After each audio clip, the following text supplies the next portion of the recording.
All right, let's talk about New Worlds.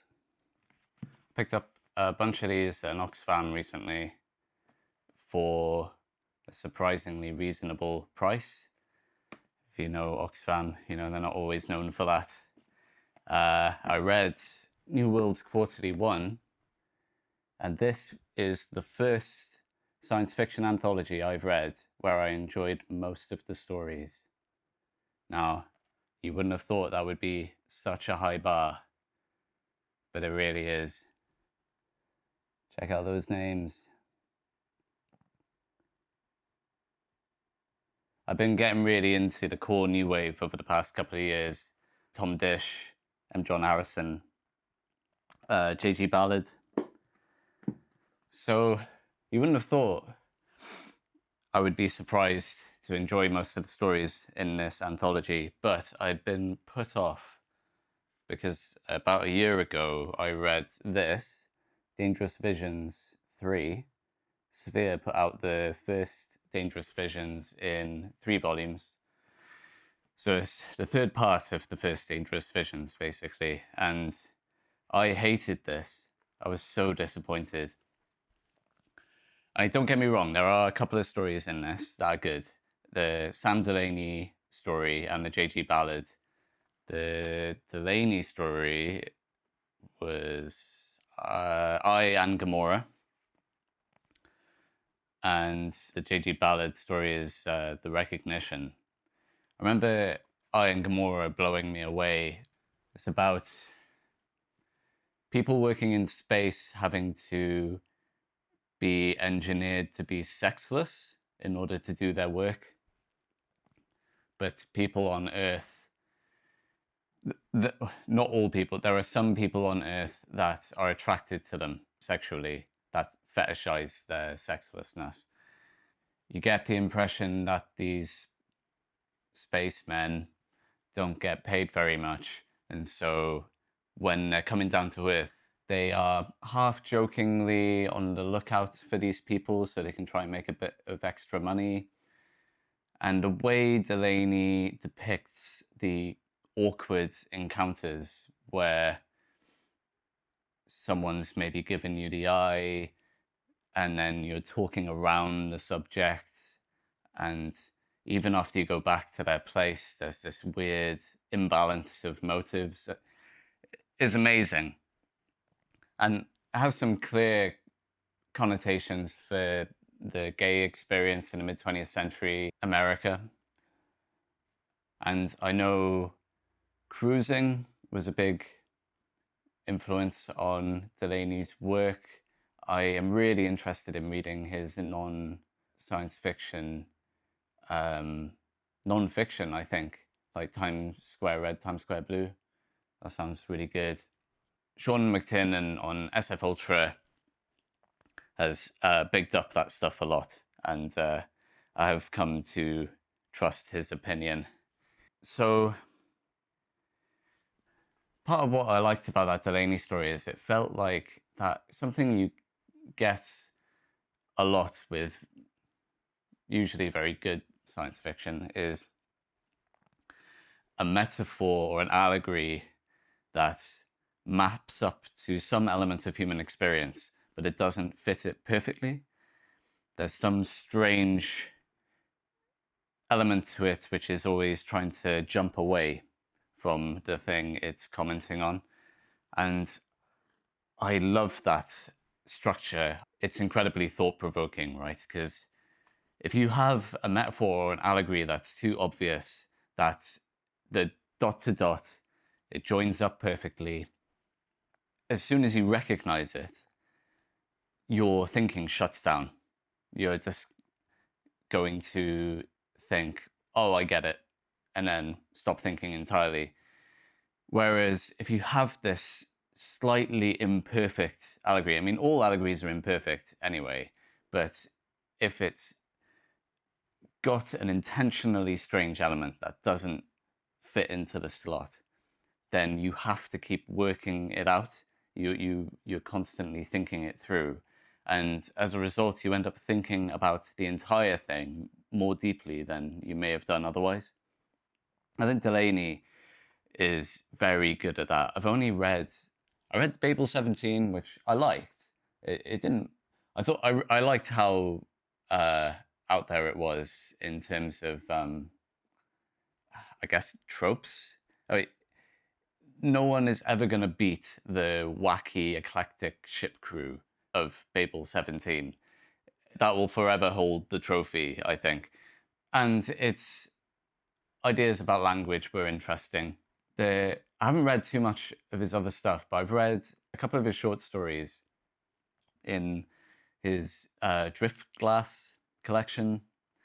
One of them, the title story, I thought was another really good example of this slightly imperfect allegory. But yeah, cool guy. I want to read more of him.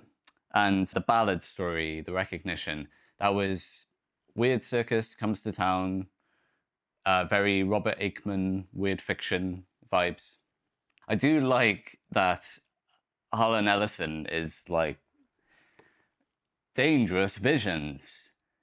This is the cutting edge of science fiction. And then Ballad story is part of a literary tradition that has been around for the better part of a century, which,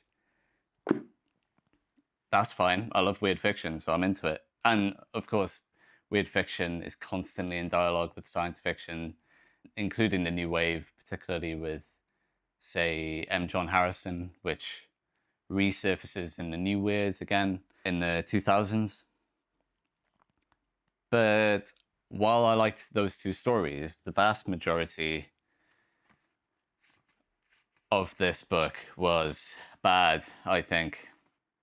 Most of them were very reactionary, I thought. Conservative, quite right-wing. I can look through the contents now. I'll show you if you can see that. Maybe you can pause and have a look, but most of these stories pissed me off in some way. John Sladek's story, The Happy Breed, which was basically, what if we had universal healthcare and all of our disease and suffering was solved? Wouldn't that be bad, actually? No, John. Nah, that would be good. That would be very good. Henry Slezar's story, Sats, is the most transphobic fiction I've read. I assume that to beat that, I'll have to go and read J.K. Rowling's crime fiction. R.A. Lafferty wrote a story about what if all traveller communities decided to go home to northern India, which manages to conflate multiple ethnicities with the Roma. I think it's fairly obvious why that's dumb. John Brunner's story was entirely forgettable. Honestly, can't remember a thing about it, which I'm not surprised by. I read the only other thing I read by him was the Dramaturges of Yarn, which I picked up specifically for the title, and also incredibly forgettable. Sturgeon's story, If All Men Were Brothers, Would You Let One Marry Your Sister?, is mind-boggling. It's about a planet where fathers are allowed to have sex with their daughters, and as a result, all of society's ills are solved. I think it would take me quite a long time to fully unpack that one, but I'll give him the benefit of the doubt and say this is an example of someone who's let Freud completely take over their brain. Roger Zelazny's story, that was forgettable as well. I remember quite enjoying the Spinrad one, but also fairly forgettable. Can't remember the Keith Lama story. This was not good. Like, there were two great stories, but how many others? 1, 2, 3, 4, 14 in total. It's not a great hit rate. And on top, you've got Harlan Ellison writing the most irritating, smarmy introductions. He must have been the most annoying man alive. He managed to be homophobic in the introduction to Sam Delany's story. Let's see if I can find that. Toulouse-Lautrec once said, "One should never meet a man whose work one admires. The man is always so much less than the work. Painfully, almost always this is true. The great novelist turns out to be a whiner. The penetrator of foibles of a man picks his nose in public. The authority on South Africa has never been beyond Levittown. The writer of swashbuckling adventures is a pathetic little homosexual who still lives with his invalid mother." Oh, Henri the Mad, you were so right, but it is not so with the author of the story. I have chosen to close out this attempt at daring. That's so daring. And then he goes on about how impressed he is with Sam Delany.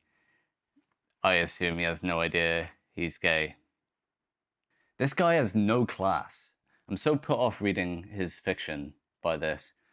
So I found that disappointing. I know there are other... I actually have the second part here, which I haven't been able to bring myself to read yet.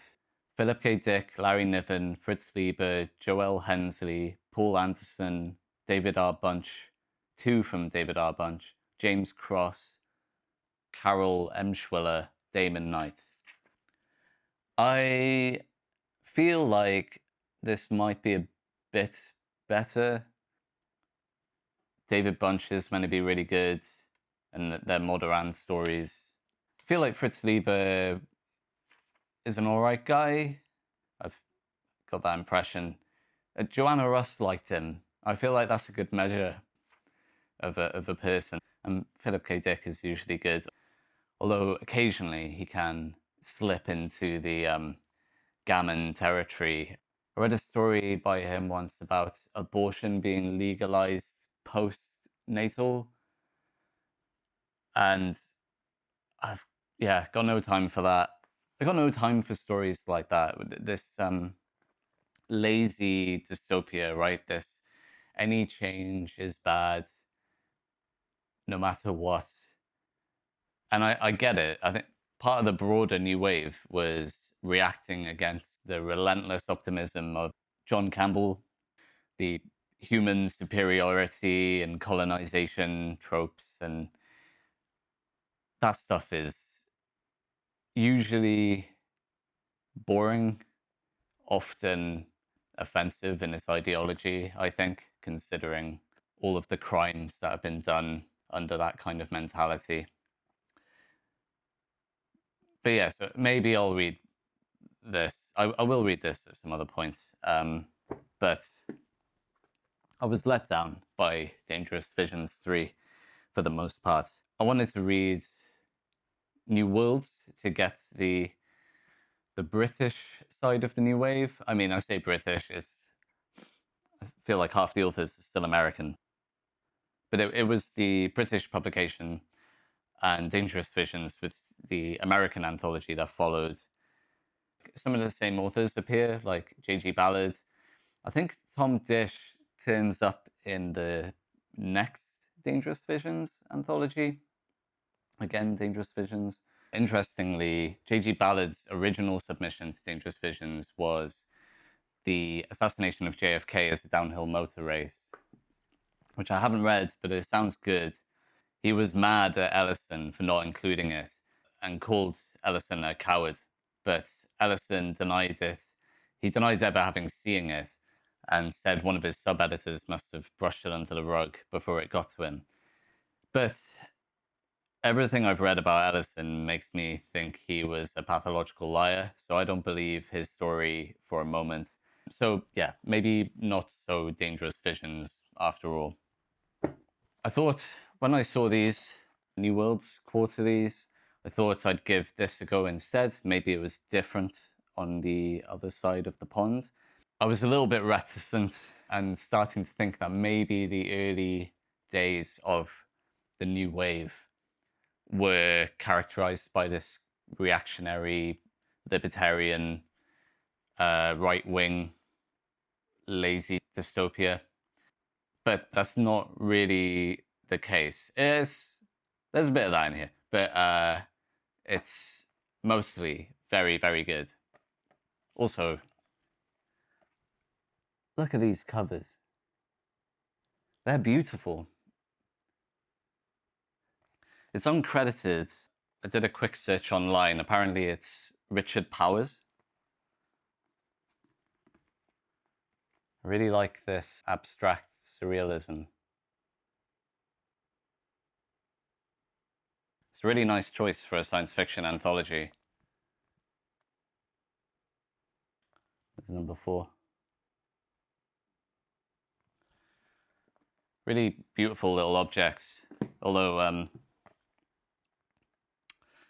it could have used stronger glue. This did not survive my reading, and just picking up the second one, I can feel it's loose. So I was surprised to find out these are actually the American reprints. I thought these would be the British editions, considering I live in the UK, so that would make sense. But these were put out by Berkeley Science Fiction, who I know nothing about. But apparently they had a reputation for publishing some edgy stuff back in the day. Sphere did the British New Worlds quarterlies, and that's where New Worlds was based after they switched to an anthology format. So I think it's 63 or 64 when Michael Moorcock takes over as editor for New Worlds. And then with the backing of Aldiss and Ballard, starts pushing this more experimentalist, surreal, avant-garde, subversive style of science fiction, basically using the genre as an excuse to have the freedom to experiment with literature rather than focusing on the more fictional science of hard science fiction or the adventure stories that took up a lot of the golden age. But the magazine won an Arts Council grant in 67, and after that there was a big uproar in the media manufacturing a moral panic that the filth being put out by New Worlds was being funded by the taxpayer. This ends up getting debated in Parliament, which is ridiculous. And the Arts Council rescinded the grant to New Worlds. W.H. Smith's also banned the magazine from being sold in their shop. Sticking to the long-standing tradition of W.H. Smith's not wishing to sell literature of any quality. Do they even sell books anymore? My heart bleeds for them struggling to get by these days selling their word searches, but they could have been selling stuff like New Worlds instead. All of that culminated in poor sales for New Worlds, and they had to switch from a magazine to an anthology format. So that would mean working under the remit of the publisher. J.G. Ballard wasn't happy about this. He thought that working as a magazine, they just had the editorial team basically, and so they had a lot more freedom, which is a fair argument. But I am glad that they managed to get these books printed, and having read them, it doesn't feel like Sphere was watering down the content. So I read New Worlds 1 a few months ago, and I was blown away. The 2 novelettes, I guess you call them, just long short stories, were outstanding. Angouleme by Disch. Look at these illustrations as well. It's beautiful. That's Glyn Jones' illustration. He was the art editor. This is a story, I might just hold that there. This is a story about a group of kids in New York. They're private school kids who decide to kill a random person in Central Park for the fun of it. It's brilliant. Disch is so good at drawing these deeply uncomfortable characters who have great taste. The main character's dad is a TV personality that's pushing this new wave of American optimism that's sweeping the nation, and you get the feeling that it's the pressure of this relentless optimism that is driving the main character to become a psychopath. Absolutely loved this. It's included in his book 334, and I'm really excited to read that. I read Camp Concentration about a year ago, and that blew me away too. I feel like Disch has this great tension between the highbrow and the lowbrow, which he talks about in his non-fiction book, The Dreams Our Stuff Is Made Of, which I had a mixed response to. I thought there were parts of it that were really good, like the chapter on the fear of the bomb and science fiction's role in co-opting that fear and making it palatable. I thought that was really good. But he does spend a lot of it just kind of descending into diatribes on people that have slighted him in the past. It seemed a bit petty. I feel like things got harder and harder for Tom Disch as he got older. The way his life ended is actually tragic. But I think this period, the 70s and 80s, Tom Disch was writing some killer stuff. So more of that to come. The other one, this is really falling apart. The other one, a slightly longer story, is The God House by Keith Roberts. There's an illustration on the next page. That's let's just take that out. I'm gonna have to glue this back together. That's Keith Roberts' illustration. He was an illustrator. It's really good. Another story that completely blew me away. I wouldn't blame anyone for not enjoying it, because it is very uncomfortable. It deals with sexual violence, and to be fair to Roberts, he doesn't flinch. I potentially could be swayed by arguments that the way it's portrayed is problematic, but I thought it was really powerful. The main character is incredibly sympathetic, this young girl. It's about a pagan community living in a post-nuclear apocalyptic Britain in the south of England, which has this rite every spring to elect a new wife for the god, like the corn god, I think they call him. This involves this girl that's just gone into puberty entering the god house, which is a building on a hill where the god is supposed to live, and being shut in there for a year.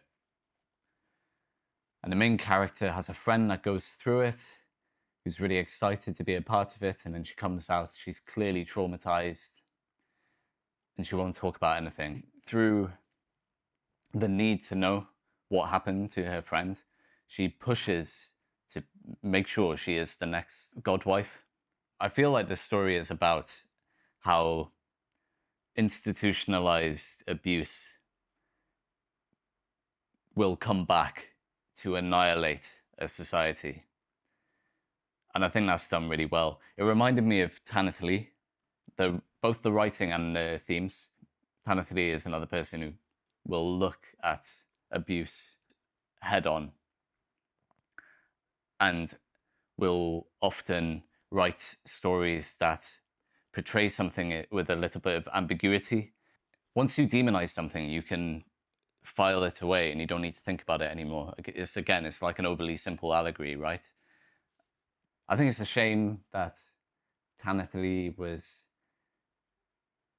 found it difficult to be published near the end of her career because of those sorts of themes.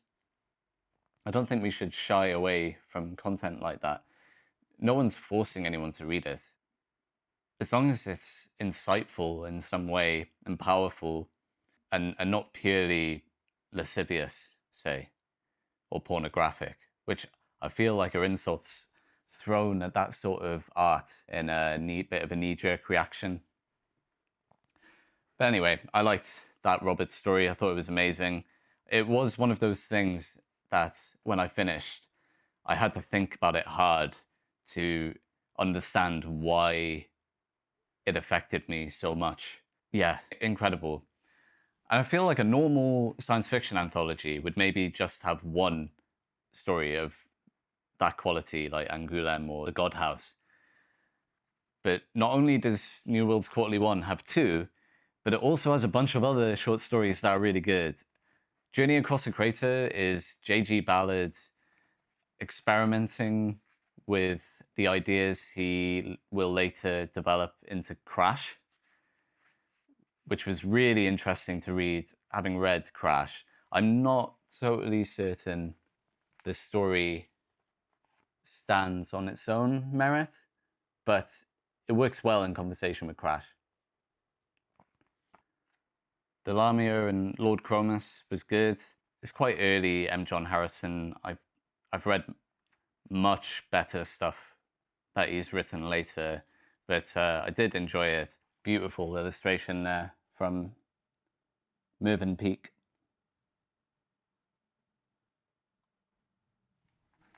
There's a piece of descriptive writing about the metal salt marshes in the Lamia and Lord Cromis, which it's reworked into the Pastel City, because I think M. John Harrison knew it was good. When I finished reading this part, I had to just go back and read it again. It's extremely maximalist, and people who are overly cautious about purple prose will probably hate it.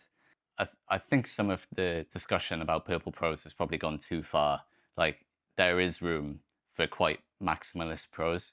I think this is a really good example of it. He's clearly trying to evoke the different colours of the marshes as much as possible. I'll just read this bit. Deep in the marsh, the path wound tortuously between umber iron bogs, albescent quicksands of aluminium and magnesium oxides, and sumps of cuprous or permanganate mauve fed by slow gelid streams and fringed by silver reeds. The trees were smooth-barked, yellow ochre and burnt orange. Through their tightly woven foliage filtered a gloomy light. At their roots grew tall black grasses and great clumps of multifaceted transparent crystal like alien fungi. Charcoal grey frogs with viridescent eyes croaked as they floundered between the pools. Beneath the greasy surface of the water, unidentifiable reptiles moved slowly and sinuously. Dragonflies whose webby wings spanned a foot or more hummed and hovered between the sedges. Their long, wicked bodies glittered, bold and green and ultramarine.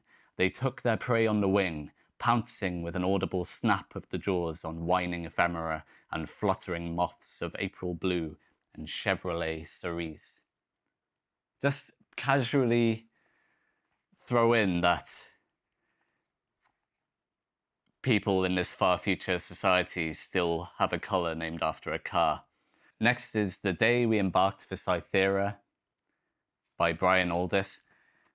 A couple of years ago, I was in Hawaii with a friend, and we were both just starting to get into more interesting science fiction of the 70s and 80s, particularly the New Wave. Although I didn't have a very good understanding of what the New Wave was at the time, I still don't have that great an understanding.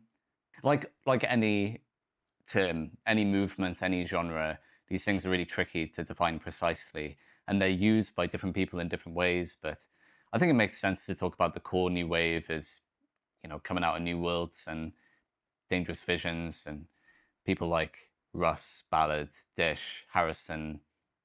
And then outside of that, you've got this broader movement away from the golden age of science fiction, which is more generally just inspired by the counterculture movement, but doesn't necessarily contain the explicit experimentalism and influence of outside literature to the genre that the core new wave has.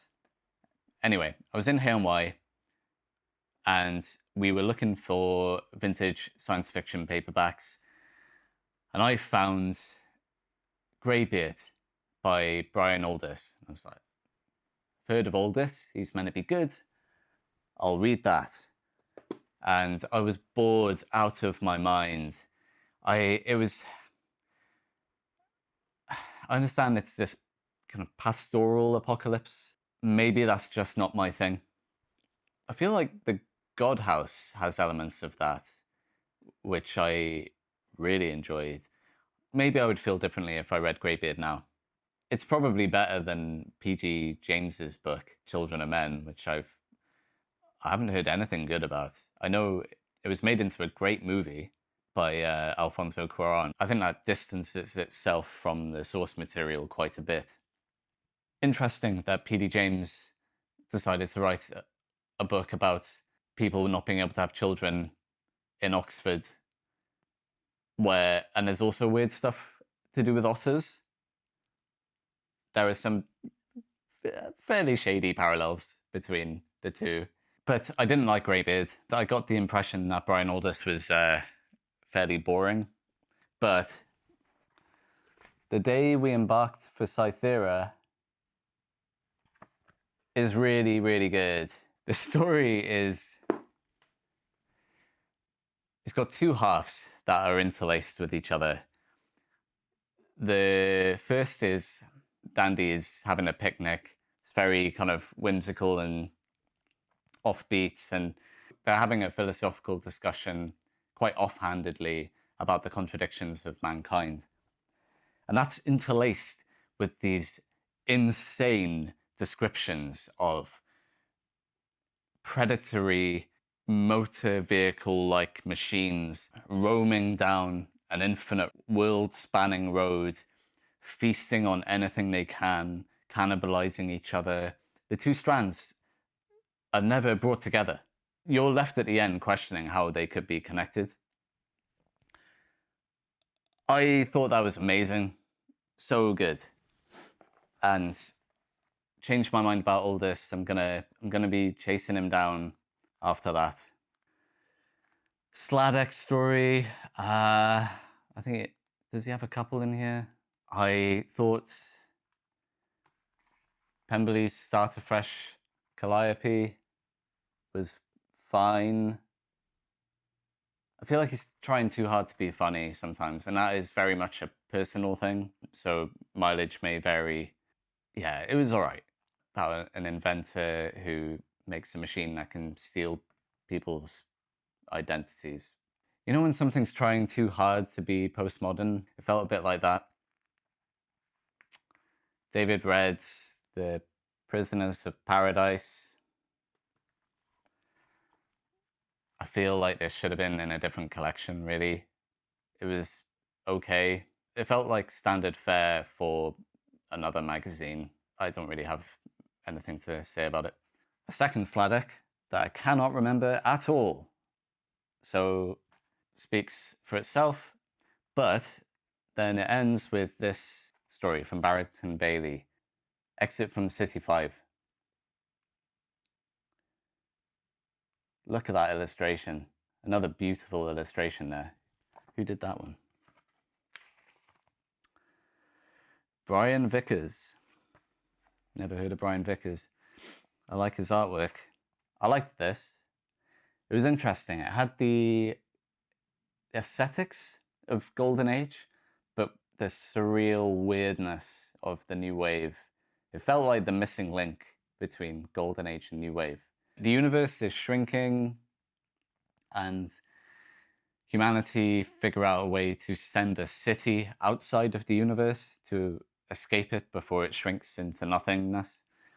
But the story is really about how the government is trying to maintain a static society in that city. So they have limited resources. They need to make sure everything is sustainable. And the discussions and you know that kind of Golden Age men talking about problems thing, I felt like he was just doing that really well and then subverting it Sorry, my camera ran out of battery there. Time has passed. Who knows how long. But yeah, the Bayley story, it had some, you know, of the 50s-esque misogyny, which I'm not a fan of, but it is very present in a lot of genre fiction from the last century.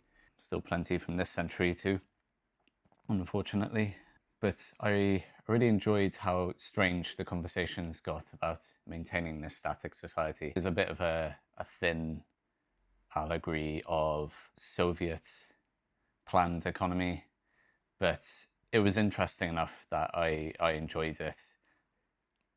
Marxist materialism seems to have been incorporated into physics, and discussing Jungian archetypes in their propaganda to try and encourage people to not proliferate in any way and not have art proliferate. And yeah, I liked it. I'm definitely up for reading more Bayley.